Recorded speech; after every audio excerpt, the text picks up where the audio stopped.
Hey there, everybody. This is Adam Zundel from the Mountain East Conference with this week's edition of MEC Good News. Thanks for being with us. We do have a guest with us here once again, but before we do that, let's go ahead and get into that good news. Starting with, we still love to see our teams getting together and working out, staying ready, and very importantly, adhering to guidelines and wearing masks. You see West Virginia State, Davis and Elkins, Wheeling men's soccer, Notre Dame.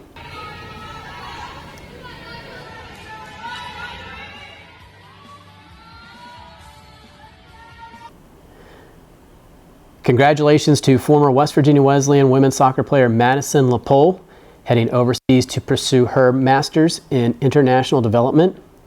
Concord played some intra-squad scrimmages this week and streamed those games live. Good to get some content on mountaineast.tv and also have some competition going on. Fairmont State women's soccer players supported Dominic Materazzi at his first soccer practice. Dominic is the son of women's soccer assistant Christian Materazzi and Courtney, who is the head volleyball coach at Fairmont State. We have the birthdays coming up in a little bit, but we want to recognize UNC Pembroke's mascot, Bravehawk, celebrating a birthday, and he had some special guests at the party, including the Duke Blue Devil and the North Carolina Ram. Also Wichita State's mascot in there. And we want to congratulate Frostburg State's Isaiah Horn for being a finalist for the National Football Foundation's William Campbell Trophy that recognizes academic success, football performance, and exemplary leadership. Congrats to you, Isaiah. Moving on, over the years, the Mountain East Conference has had several student athletes go on in a variety of sports to play professionally. Here's a look at a few that have crossed our timeline here this week. A trio of Concord players are continuing their careers professionally, including Tommy Bolte, who will be playing in Portugal this year. Here's a look at some former Charleston men's soccer players playing professionally in a variety of leagues. Former West Virginia State standout Dennis Gardeck is a special teams captain for the Arizona Cardinals. And Golden Eagle alum John Kaminsky has played in all 3 games for the Atlanta Falcons and has 7 total tackles on the year. Here's a look at former West Virginia Wesleyan Bobcat Dusan Vicentich playing in Slovakia. Tanner McGrew is rehabbed up and off to Portugal. New father Jamel Morris is in Warsaw. Dan Monteroso is beginning his 3rd year as a pro in Germany. Former Notre Dame College great and Player of the Year in the Mountain East Conference, Will Voorhees, is headed back to Germany for his career. And after spending time with the Sixers and their G League affiliate in Delaware, Haywood Highsmith is off to Germany, another former Mountain East Conference Player of the Year. We are certain that there are many others that are playing professionally, and we wish all of you the best. All right, now it's time to move on to our interview this week.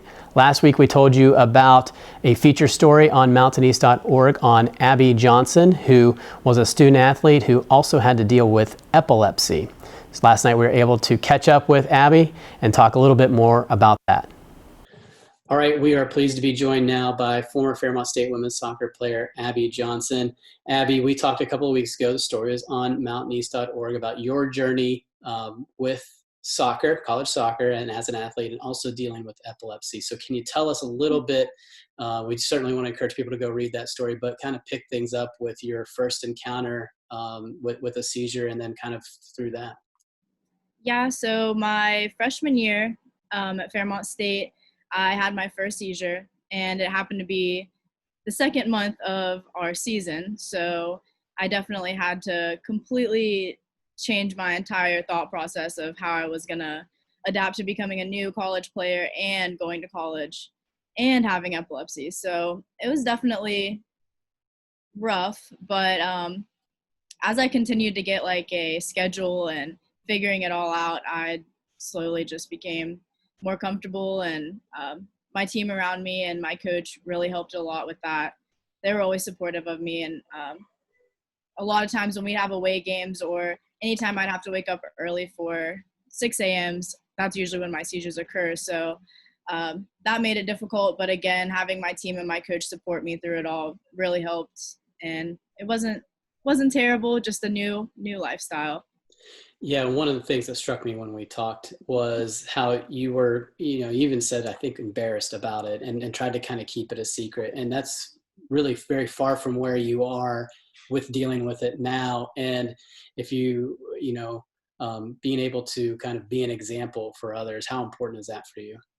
It's super important, and it really has helped me meeting kids and having kids look up to me and say, how do you play soccer and have epilepsy? And being able to say that I do that, and them feeling like they can do it too, that just makes me feel awesome.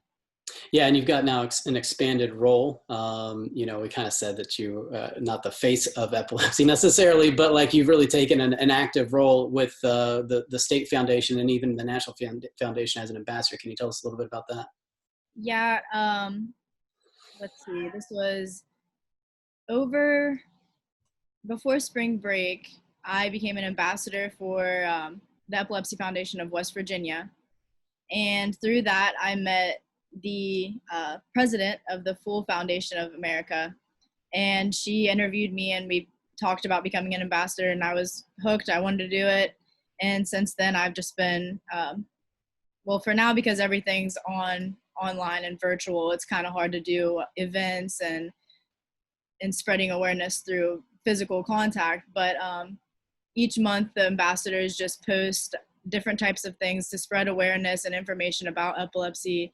And we've been trying to make it fun, but it's just difficult because everything's online right now. So there's a couple of things I think that are important to you, or people that are important for people when they're either introduced to it or want to be more knowledgeable about it. Where can you point people to learn a little bit more, and how can people kind of get involved with the foundation and supporting epilepsy and awareness? The Epilepsy Foundation has all social media platforms, and just following them, they post so much information about all different types of epilepsy and ways of handling it. And right now they're actually offering online ways to get certified, seizure first aid certified. And if you go to their accounts, it'll be in the bio, and you can just click it and become certified online. It's only an hour-long class, super simple and really important. And I think the bit of good news that's the theme of the show, is you're now 8 months seizure free. Is that right? Yep, I'll be 9 months on October 28th. All right, So.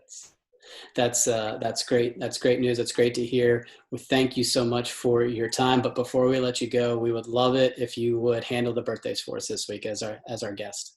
All right, I can do that. So this week it's Allie Taylor from Davis and Elkins, Jalen McLaren from Wheeling, Maggie Danroth from Concord, Drew Burton from Frostburg, and Courtney Kessler from Frostburg as well. Hope you guys have an awesome birthday. Thanks to you, Abby, for sharing your story and also for handling the birthdays this week. We appreciate it. That's going to go ahead and do it for this edition of MEC Good News. Thanks for sharing your news with us, and also for spending some time here and watching it as we share it with the rest of the MEC family. Thanks for watching, and until next time, stay safe, be ready, and we hope to see you soon.